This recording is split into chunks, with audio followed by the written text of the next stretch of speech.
Welcome to Asian Like Me, presented by me, Dr. Sohee, the podcast for the modern Asian woman redefining what it means to thrive.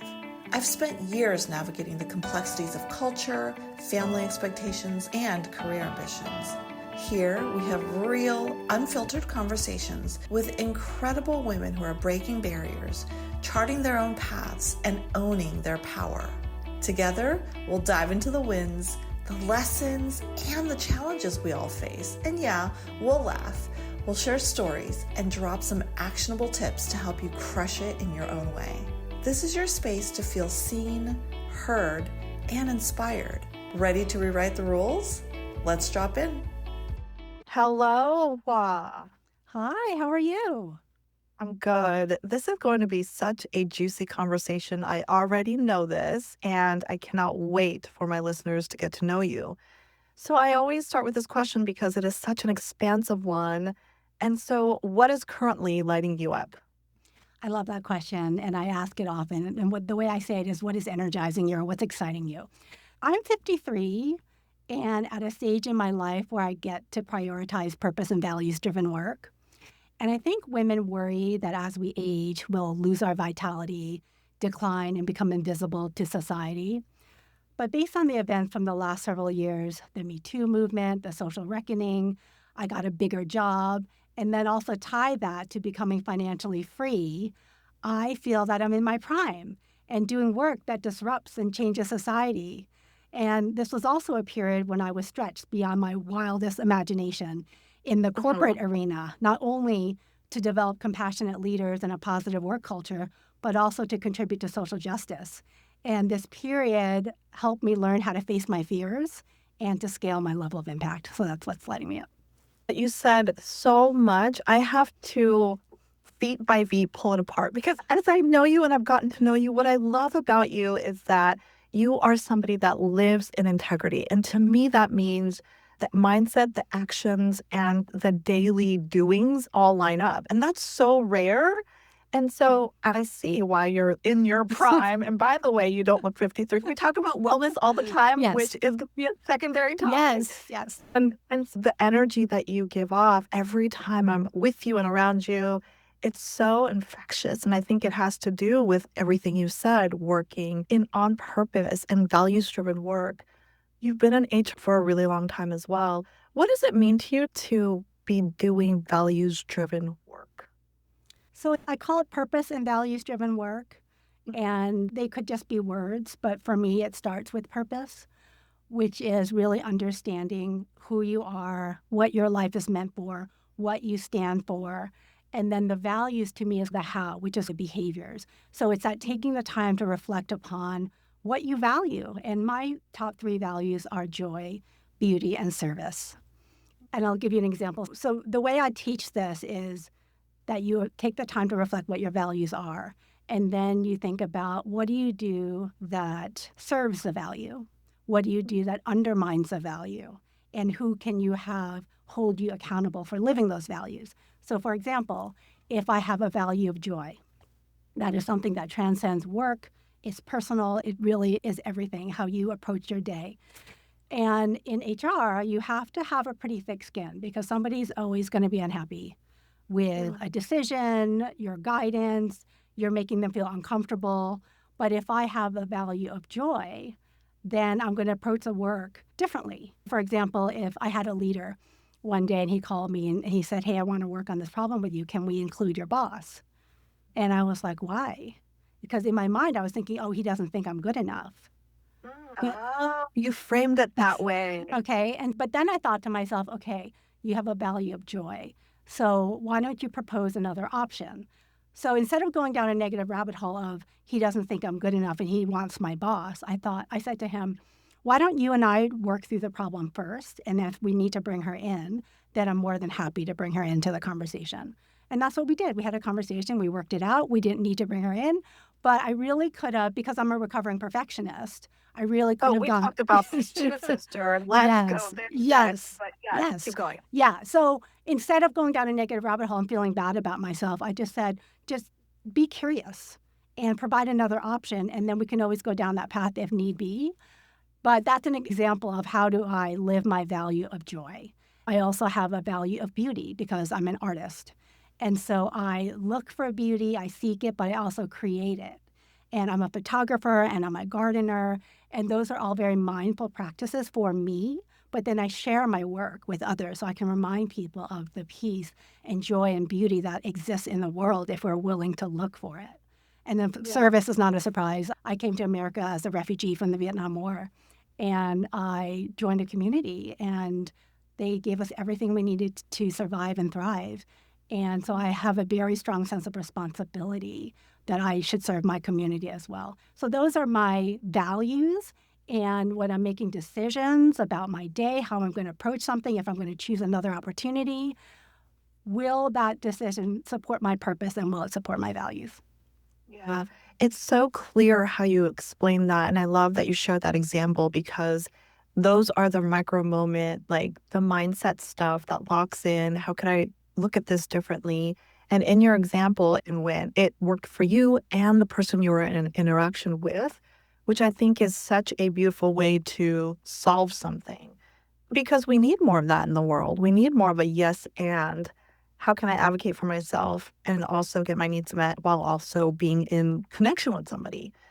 You talk a lot about values, and this is something you and I really clicked on pretty early in our friendship. And I talk about values so much because it is those pillars that help you decide the big important stuff, which then clicks into the micro moment decisions to your point.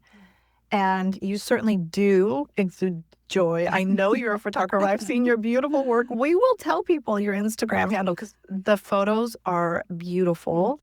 And an important value for me is freedom, or two of them, freedom and curiosity. And so I'm really curious about that early part of your life. You came from Vietnam. How did all of this start forming for you? I know your experience was a part of that. Yeah.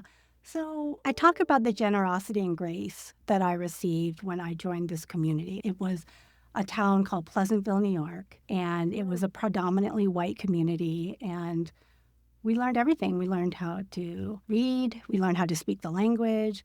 We observed how to be successful in a new culture. And we also had the experience of being outsiders and foreigners. And people would yell racial slurs at me. People would mock me for the shape of my eyes, for the food that I ate, for my language. And I felt a strong sense of shame of being different. But it also planted the seeds of how people should be treated and what's good and right for people. And so that began the journey of not only how can I become successful in this country in a new culture, but also who am I and what am I going to stand for? And that process is partially called assimilation, which is how to fit in. It's not being your authentic self, it's fitting in and contorting yourself into what is successful in America and also in the corporate world, because that's where I decided to focus my career was in corporate. And I call it shape shifting. yeah, it's adjusting. It's kind of code switching to who's your audience, what do you want to achieve, who should you be in order to be successful. And for a long time, I did what people did to be successful in America. But then I had a moment of, what am I doing? What is my life for? And I What's that moment though, Hoai? Tell us about that sure, moment. absolutely. So I climbed the corporate ladder, and I had worked for many years, starting in entry-level human resources. I was a vice president of human resources. This was probably about 7 years ago or so, and recently in 2020 was promoted to senior vice president. But during my time as a vice president, I was having, I guess you could call it a midlife crisis. And I was doing work that I felt was perpetuating systemic issues. My boss, Lissa Freed, she indulges me because I did. And I remember saying to her, like, I don't think this is right. I don't think that this is the right thing for the company and for people.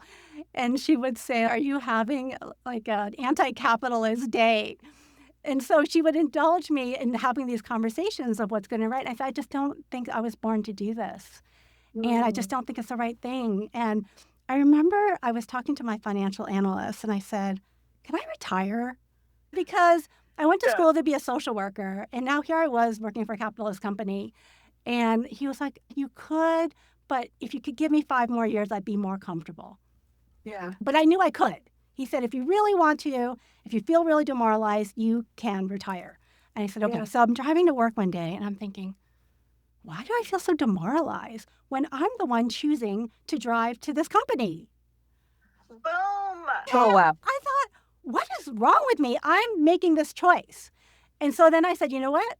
As long as I'm making this choice, I'm going to make good with this choice until I make a different choice. And at the same time, I was going through this leadership training and I got a 360 review. And my number one strength was helping people from different backgrounds achieve their potential at work. Yeah, look at that fit. So then I thought, okay, so my purpose is actually manifesting in a corporate environment. So why don't I lean into it? I'll keep doing this work, which is to help people from different backgrounds achieve their highest potential until I make a different choice.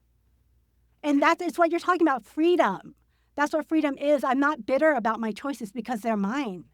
Yes, that is the freedom piece. And I think people often mistake it for do whatever you want, however you want. It's the mindset freedom too. And when you said that you realized that, my body got like chills because that's the moment. Yes. Right? I am in control. Yes. I'm choosing to get in the car to drive to this place that I think makes me miserable. You shared that. Oh my God. I remember driving on the 101, the exact place on the freeway where I was. And it was this aha of, why am I so bitter? Like, I'm the one that's choosing this. Yeah. Yeah. I'm going to back up into what you shared earlier. Pleasantville that's an actual city, huh? Yes. And there's a street called Sunnyside Avenue in Pleasantville, New York. It kind of just reminds me of dystopia. I don't know why. It just really Pleasantville. Yeah. And you wanted to be a social worker. So what was that decision point where you didn't or aren't doing it? Yeah. So I went to college to be a social worker and I majored in psychology. Since I had received this grace and generosity, I wanted to serve my community. And so I started doing internships with schools and at hospitals. And I realized how big the problems of the world were. And for example, I did an internship at a school and I was working in a classroom and the kids were so rowdy, there was no learning happening. And one of my strengths is connecting with people one-to-one. So I asked the teacher, can I meet with the students one-to-one? And so I was spending time with them and I realized they're literally hungry and that's why they can't pay attention. Or they're abused at home and so they're looking for danger all around them. And I thought, what could one person do to actually affect change? So then I pivoted to human resources because I thought I could serve in a corporate environment and I could make money. I was going to be able to make more money in a corporate environment as well. And maybe once I've made some money, maybe I could make donations or contribute in that way. And so I pivoted to human resources because I had taken this class called humanistic psychology. And it was about how to help people achieve their highest potential. And that was what resonated with me. And so that was the pivot from social work to corporate. But then now that I've been in HR for more than 30 years, I now know the power of one person to affect change. And it's a massive ripple effect. So when you can inspire one, and then that person goes on to inspire the community around them, you actually are changing the world one person at a time. Yeah, we have that conversation where we don't know the impact, yet we can walk through the world as though we are doing that. We know that we're doing that.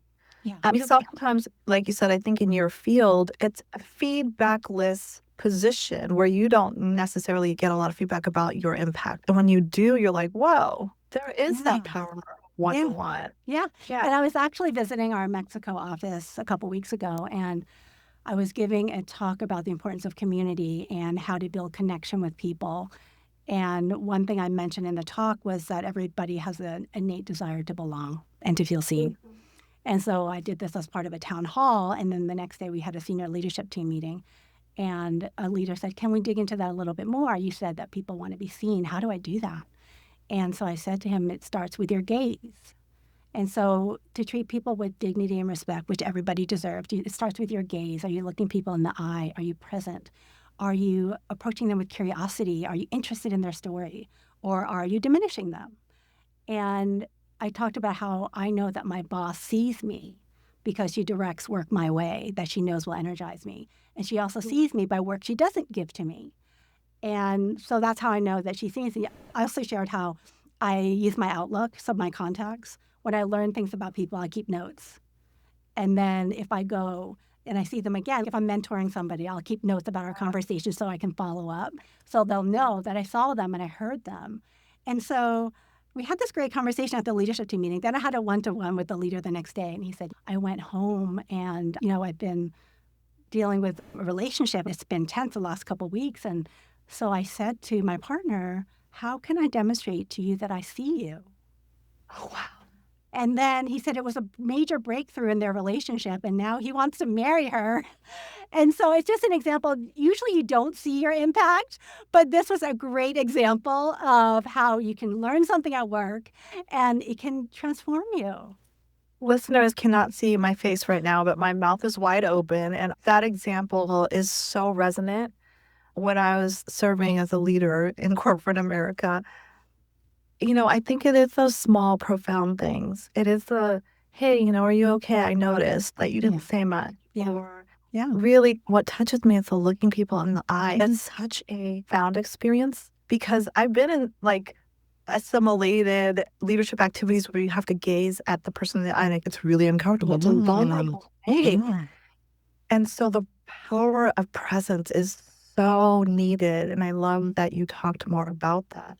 I imagine that once you walked into the mindset of how you're going to lean into the choices you've made in HR and being there, that your career both catapulted. And by the way, the tie through of social work is definitely in your career still. So talk more about that. Yeah. I'd love to talk about leaning into discomfort. Yeah. And Let's go. Yeah, let's talk about it. So in 2019, my supervisor came to me and she said, the company is doing a restructure and our organization will have the largest footprint internationally. And so our chairman has asked us to serve in a broader way. So I said, great.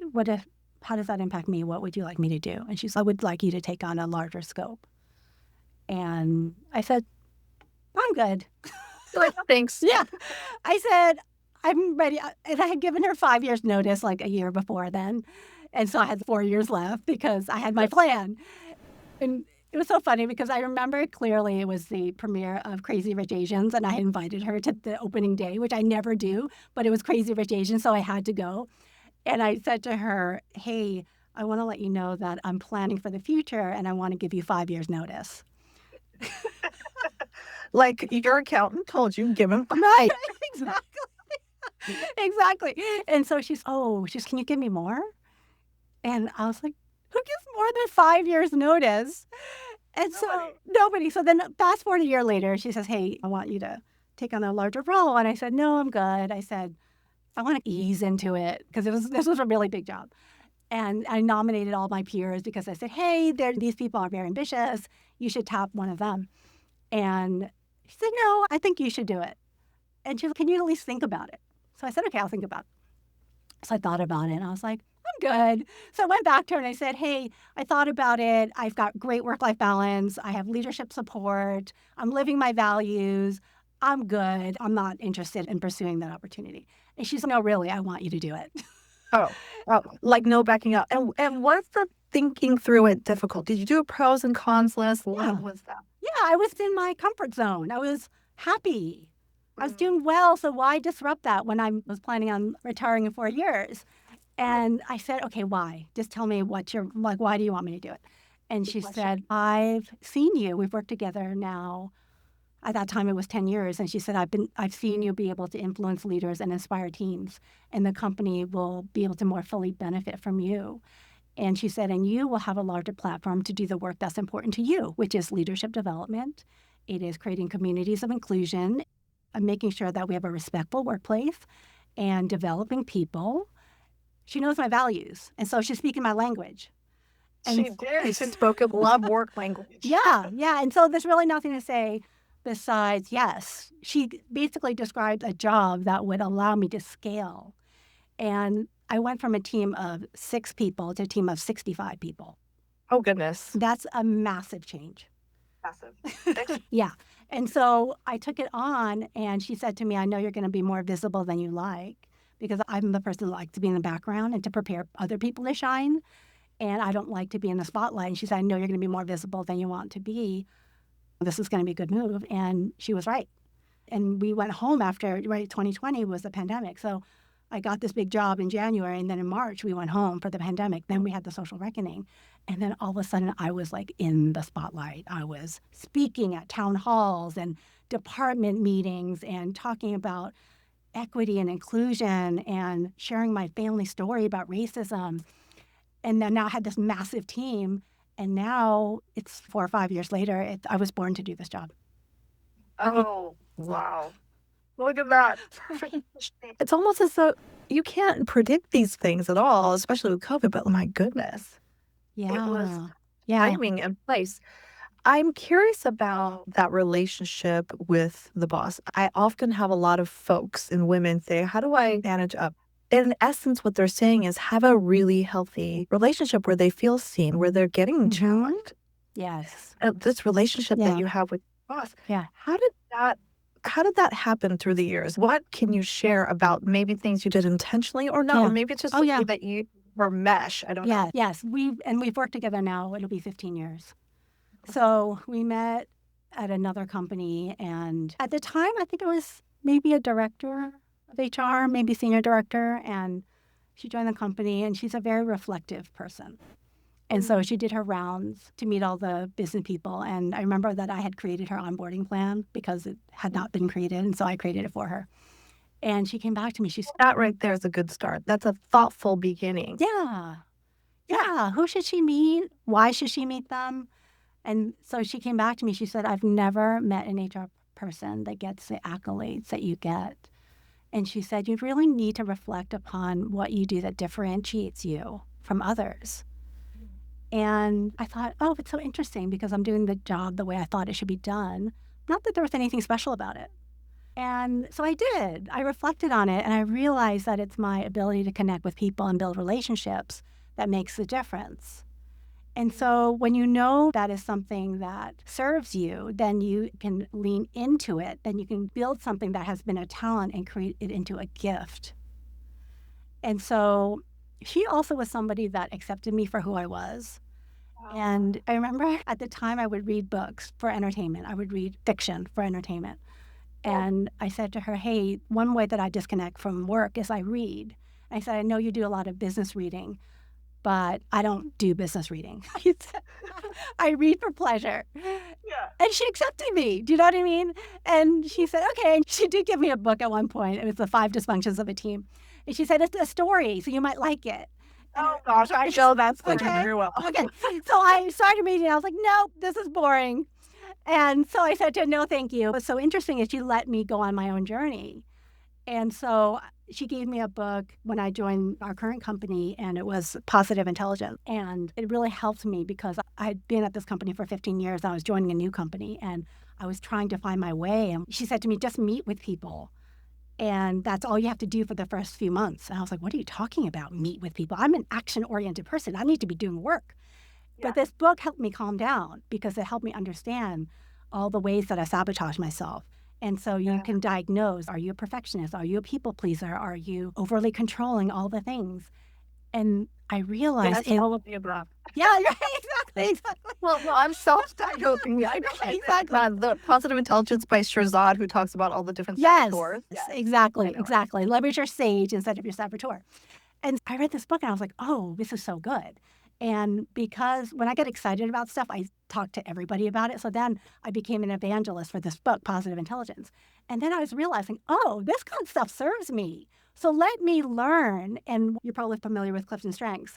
One of my strengths is learner. And I realized I can learn for myself and then I can serve by sharing with others. So that was the learning aspect. And then I'm also an optimizer.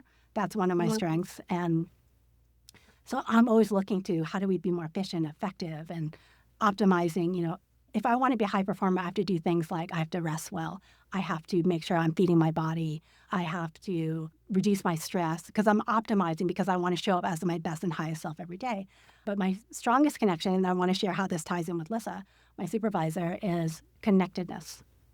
And I share this because she and I have a very strong bond. and she knows my values, and she has helped me imagine much more for myself than I imagined. So she stretched my imagination. And sometimes it requires somebody objective to be able to see something in you that you never saw in yourself, to help you grow and to help you expand. But I want to share this story about connection, and it's essentially about the bond that she and I have. And so during the pandemic, I decided that I was going to start photographing hummingbirds.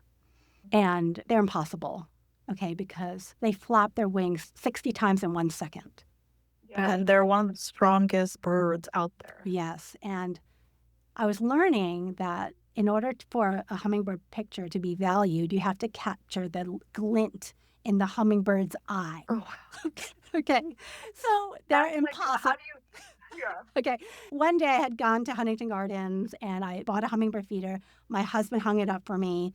And that week, when I wasn't working, I was just learning. I was watching videos, I was reading articles, I was learning about how to photograph hummingbirds. And in the middle of the week, my husband says, "Do you think you can make yourself useful?"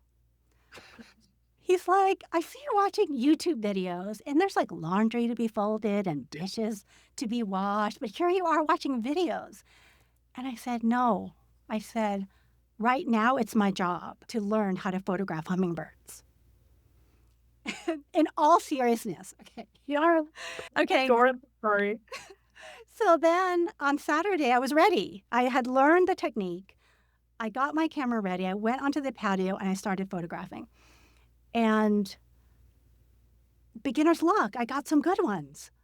Yeah. With a glint in the eye, and I'd frozen the wings. And I was like, oh, this is really cool. So I sent a set of these photos to Alyssa.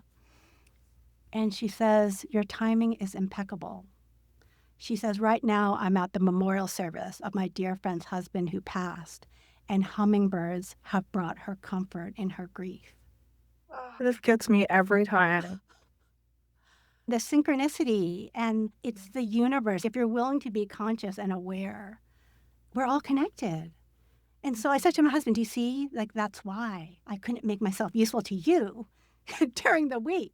But this person I don't even know, she's been suffering, and this little moment brought her some comfort in her grief."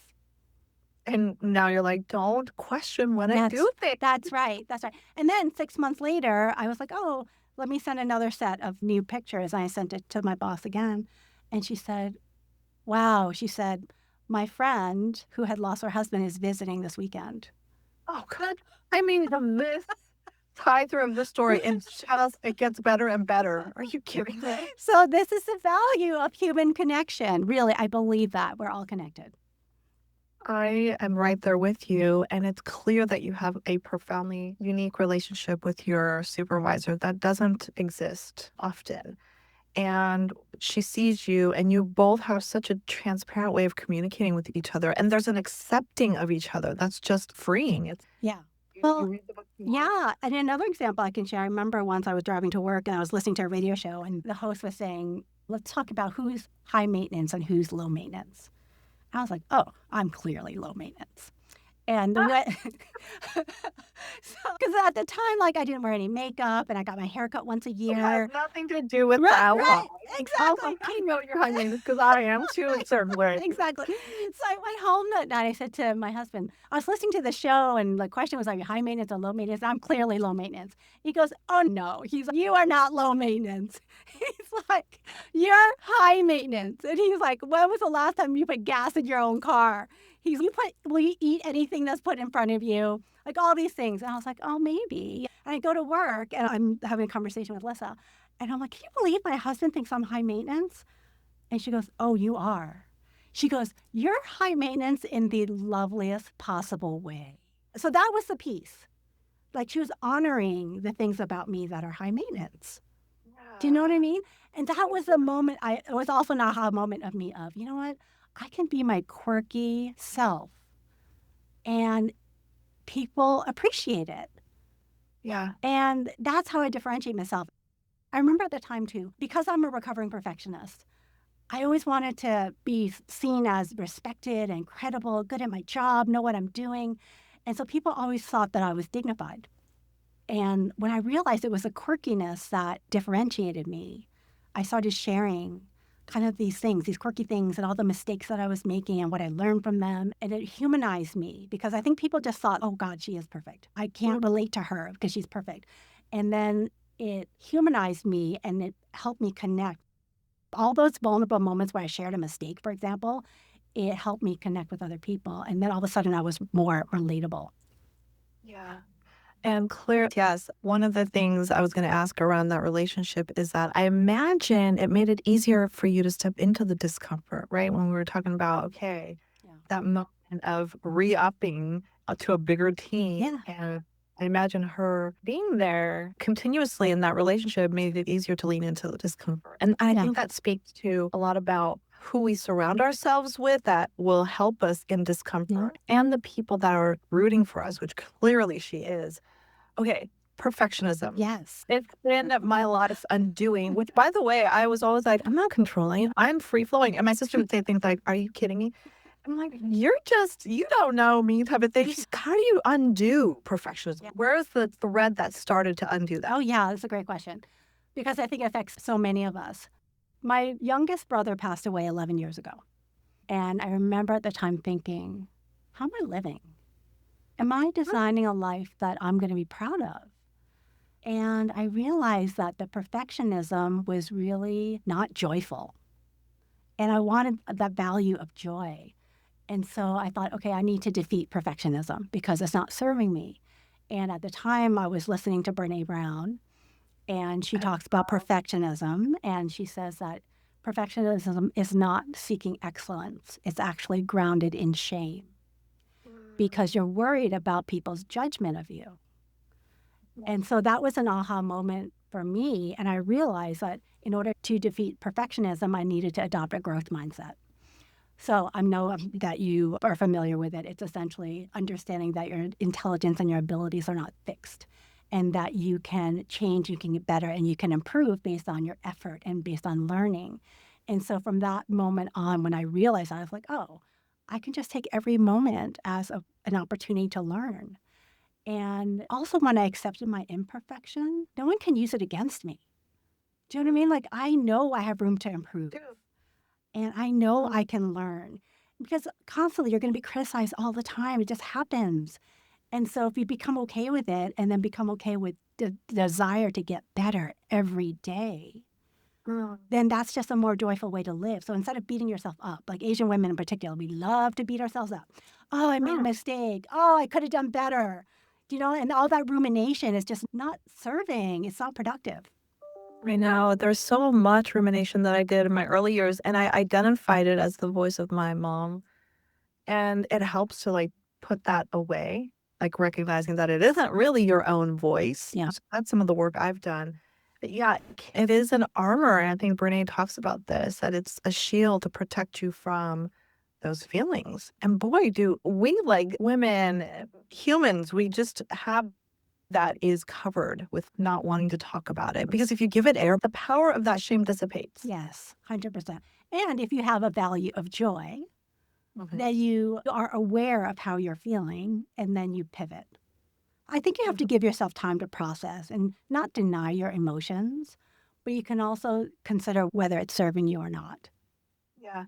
You're a deep thinker, which I truly appreciate because I love deep thinking. Like I'll be on my couch because I have a little tiny bit more time these days with my kids being older.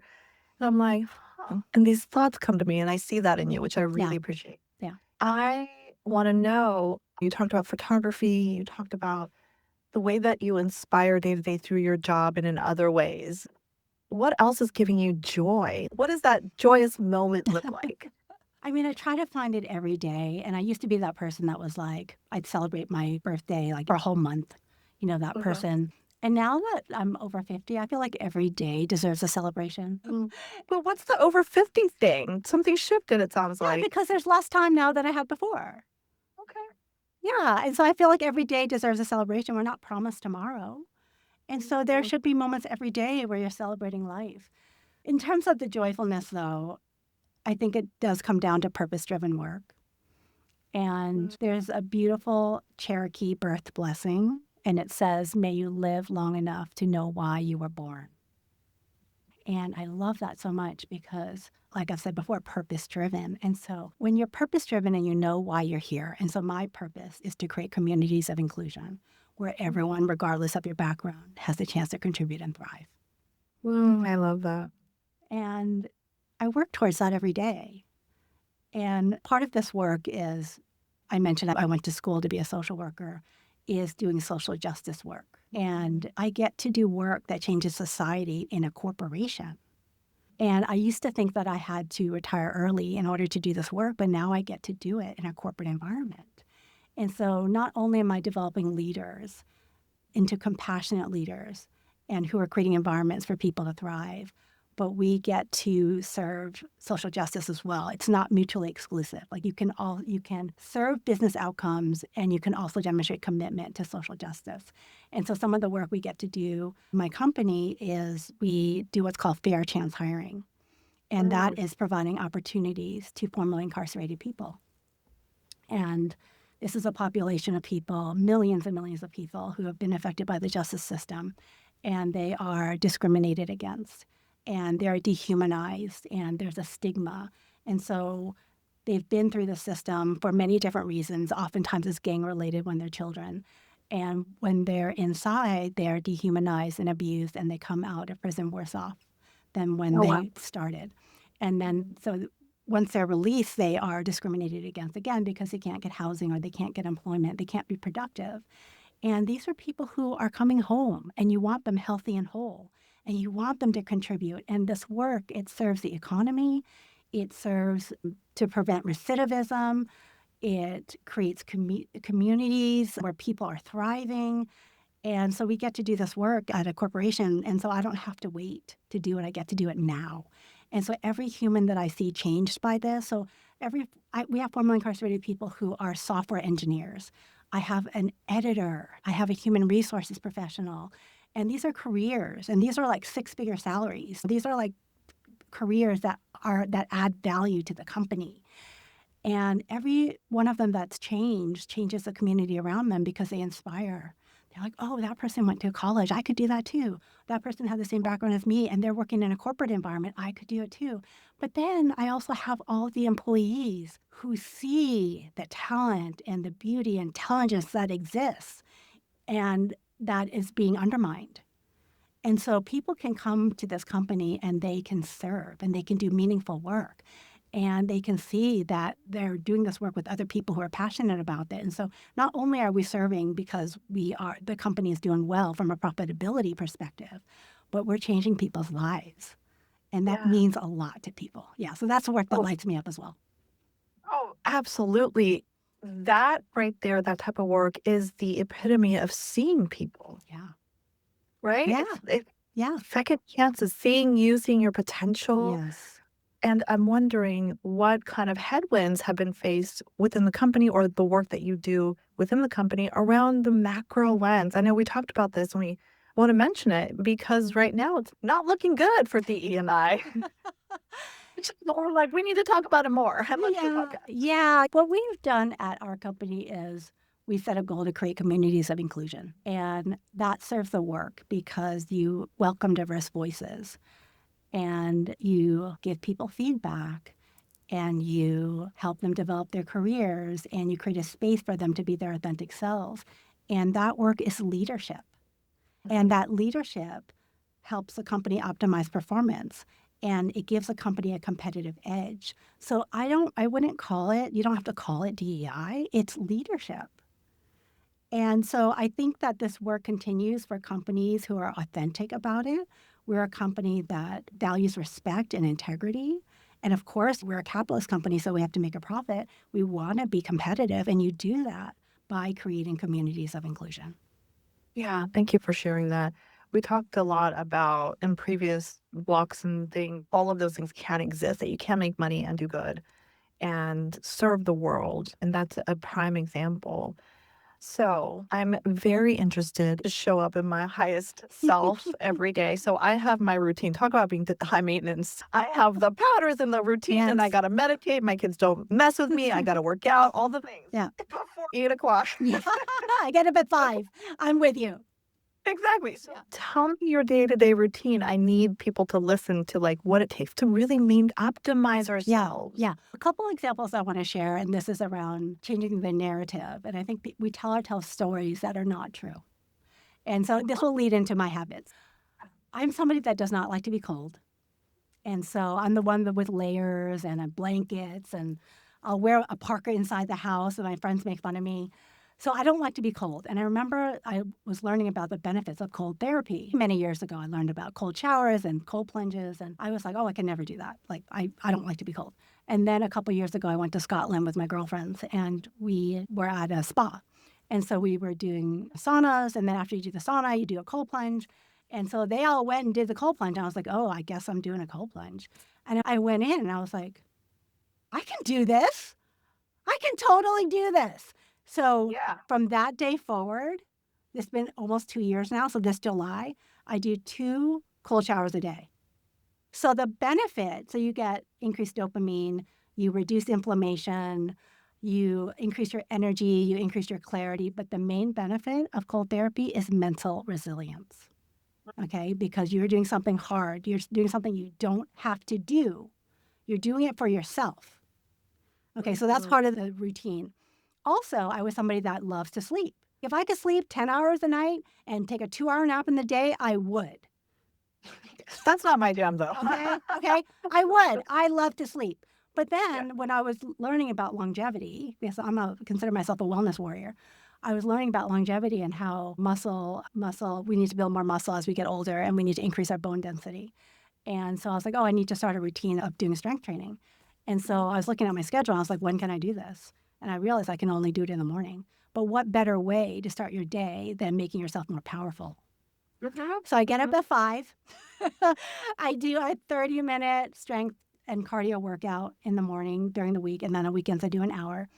And then I do my cold shower. And this is you're not taking a cold shower the entire time. You're doing a normal shower. And at the end, you end with cold. So it's 2 to 3 minutes at the end.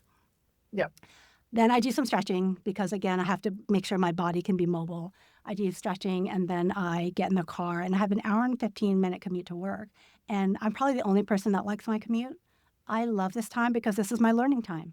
So I am in the car, and I'm listening to a podcast or I'm listening to a book, and I'm learning. And then while I'm learning, I'm like, get excited because I'm like, oh, my God, that podcast was so good. And I get to work, and I start talking about what I learned. Do you know what I mean? Yes, I do. And then all day long, I'm like excited and having these conversations. And my day is a normal executive day at work, which is like lots of meetings, speaking engagement, coaching. It's all the different aspects of being an HR people leader. And then I try to have good boundaries with ending the day at the right time, knowing what can wait till the next day, and then going home, having dinner with my husband. And then we usually we play games. We play the New York Times games as a way to wind down and then spend our time together. And then I try to get a minimum of 7 hours of sleep because sleep is critical. And something I want to share about sleep is that it's an aspect of self-care. And you cannot do hard work without taking care of yourself. And there have been so many moments when I know I have to have a hard conversation, either in a big room or with a leader. And I think to myself, oh, I'm not going to do it tomorrow because I'm too tired. Or I'm not going to be vulnerable tomorrow. I'm not going to put myself out there tomorrow because I'm too tired. And then I rest and I wake up. I'm like, oh, this is a good day to do it. Yeah. It didn't really impact me until my late 40s, the difference a good night's sleep makes. Yes. And for me, that's around, to your point, like 7 hours, 8 is great. If I go over that, I also feel not well, like a little slow. Yeah. There is an optimum amount for everyone. And the pull through I want everyone to really think about is it is not selfish. It is in service. Yes. Giving just to that way. Yeah. And we have to dispel that myth.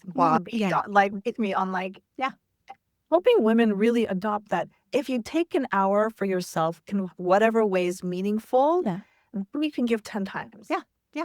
People ask me often, how do you give so much without expecting anything in return? And it's because I've given myself everything that I need. I'm not looking for anything else. I'm not bitter about giving because I already have everything. That's right. And that self-care is that it's that optimization. Do you actually want to be at your best?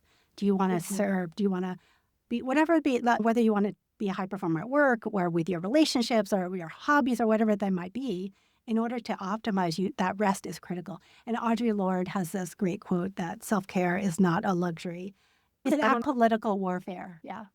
It's powerful. And I do believe that those routines are what keeps us going for the long run. And I know we could talk another hour, Hua, and you and I will offline. However, I want to end with this question, which is how do you define what it means to be a modern, badass Asian female? Yeah.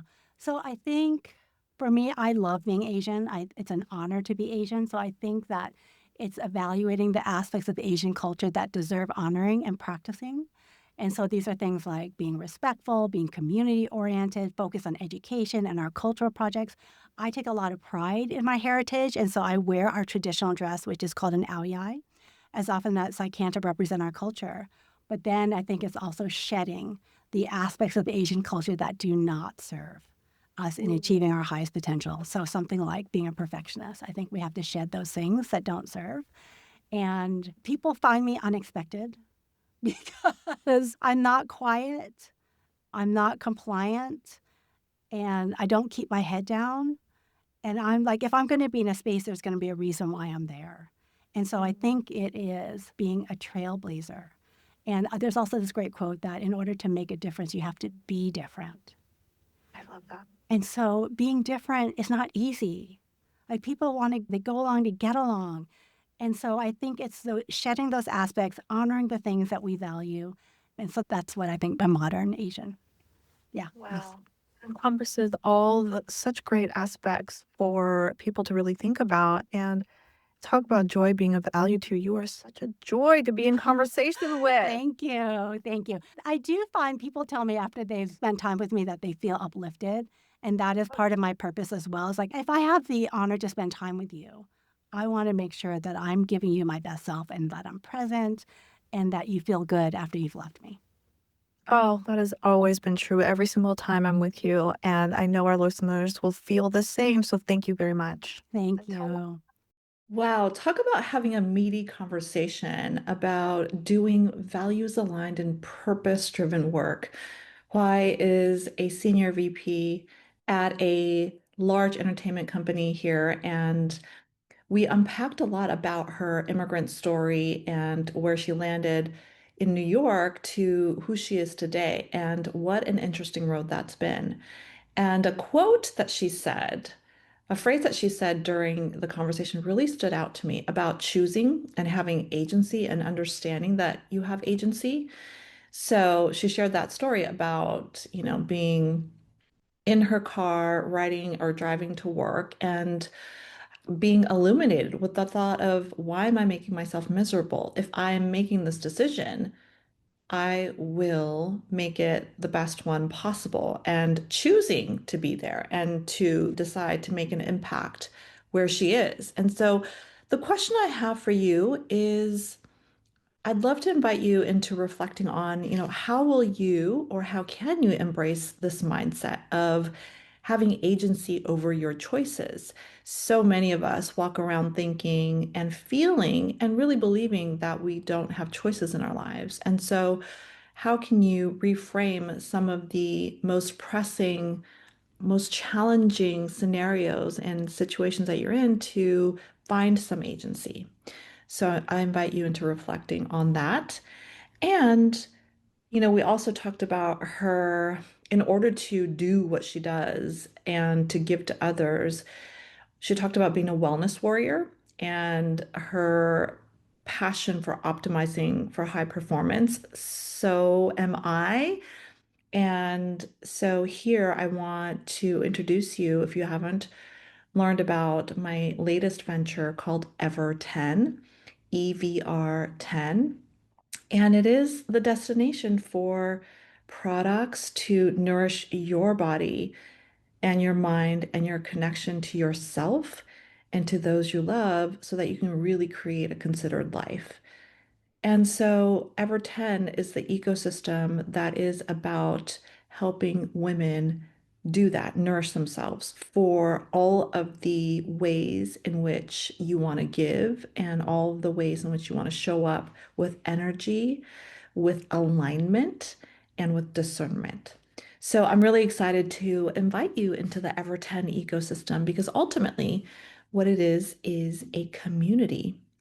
So thank you. I want to thank you for being on the journey with us. And if whether this is your first episode that you're listening to or it's the second or more, I want to thank you. And, when I started this journey and launched Asian Like Me at the top of this year on Lunar New Year, I knew that I would be in conversation with amazing, badass Asian females. And what also became so apparent is just how connected we all are.